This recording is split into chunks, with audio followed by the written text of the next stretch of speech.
शरद पवारांनी बच्चू कडूंना दिला मोलाचा सल्ला. बच्चू कडूंच्या अन्नत्याग आंदोलनाचा चौथा दिवस. प्रहार जनशक्ती पक्षाचे नेते आमदार बच्चू कडू यांच्या अन्नत्याग आंदोलनाचा चौथा दिवस आहे. राज्य शासनाच्या विविध मागण्यांकडे लक्ष वेधण्यासाठी सुरू केलेल्या या उपोषणाला आता स्वरूप अधिक तीव्र होत आहे. दरम्यान माजी केंद्रीय मंत्री आणि राष्ट्रवादी काँग्रेसचे अध्यक्ष शरद पवार यांनी बच्चू कडूंना फोन करून प्रकृतीची काळजी घेण्याचा वडिलकीचा सल्ला दिला. काल जिल्हाधिकाऱ्यांसोबतची बैठक संपल्यानंतर राष्ट्रवादी काँग्रेसचे कार्यकर्ते नितेश कराळे मास्तर यांनी शरद पवार आणि बच्चू कडू यांच्यात फोनवरून संवाद घडवून आणला. यावेळी पवारांनी त्यांच्या आरोग्याची विचारपूस करत शांततेत मार्ग काढण्याची सूचना दिली.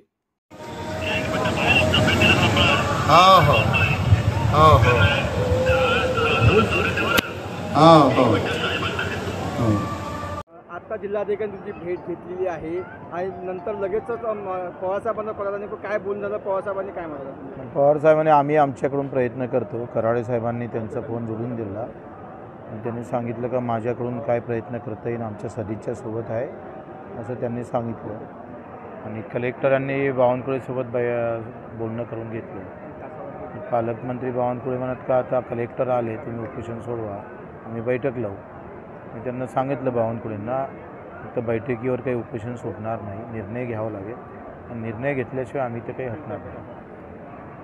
पवारसाहेबांनी राष्ट्रवादी कोण येणार आहे, मग त्यांचा पाठिंबा कसा असणार आहे? मला वाटते रोहितजी पवार उद्या येणार आहे असं त्यांचे एक माजी आमदार आहे, त्यांचा फोन आला. दुसरीकडे अमरावतीत प्रहार संघटनेचं आंदोलन चांगलंच पेटलंय. जिल्हाधिकारी कार्यालयासमोर टायर पेटवून निषेध. मुख्यमंत्री देवेंद्र फडणवीस, उपमुख्यमंत्री अजित पवार आणि एकनाथ शिंदे यांच्या फोटोला दुग्धाभिषेक करून संताप व्यक्त करण्यात आला. प्रहार कार्यकर्त्यांनी ट्रक समोर झोपून जक्का जाम आंदोलन केलं. याचवेळी शेतकऱ्यांच्या शेतमालाचा नैवेद्य देखील मुख्यमंत्र्यांच्या फोटोपुढे ठेवण्यात आला. आंदोलनाची अद्याप शासनानं दखल घेतली नसल्यानं कार्यकर्ते अधिकच आक्रमक होत आहेत. दरम्यान बच्चू कडू यांची प्रकृती खालावत असल्याची माहिती समोर येते. त्यांच्यावर वैद्यकीय देखरेख ठेवण्यात येते. आता राज्य सरकार यावर काय पाऊल उचलतं याकडे सगळ्यांचंच लक्ष लागून आहे. उद्या रोहित दादा येणार आहे बहुतेक. मी सुप्रियाताईशी बी आता कॉन्टॅक्ट करून राहिलो आणि जयंत पाटलासोबत केला, पण जयंत पाटील साहेब मीटिंगमध्ये आहे म्हणे, थोड्या वेळात कॉल करतो म्हणे.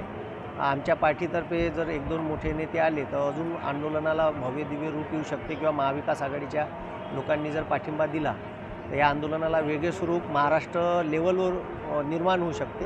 आणि शेतकऱ्याचे, मच्छीमारांचे, बेरोजगार युवकांचे, दिव्यांगाचे साधे प्रश्न बच्चूभाऊंनी मांडले आणि ते रास्त प्रश्न आहे. आणि शासनाने ठीक आहे जे अजूनपर्यंत मनरेगाचे पैसे दिले नाही, दुधाचे भाव कमी करून टाकले, त्याची सबसिडी खाऊन टाकली, ठीक आहे, SC STच्या मुलांचे पैसे डायवर्ट करून टाकले, जे पोरं स्कॉलरशिपवर शाळेत कॉलेज शिकत होते. तर या मुद्द्यासाठी जे आंदोलन केलं आहे ते योग्य आंदोलन आहे आणि त्यांना सगळ्या पक्षांनी जर पाठिंबा दिला तर महाराष्ट्राचं भव्य रूप महाराष्ट्रात हे आंदोलन घेऊ शकते. त्याच्यामुळे मी पवारसाहेबांसोबत आता कॉन्टॅक्ट करून दिला, बच्चूभाऊंचा बोलणं करून दिलं आणि एक सविस्तर चर्चा झाली. आता सुप्रियाताई आणि जयंत पाटलाशी मी बोलणं करून दिलं.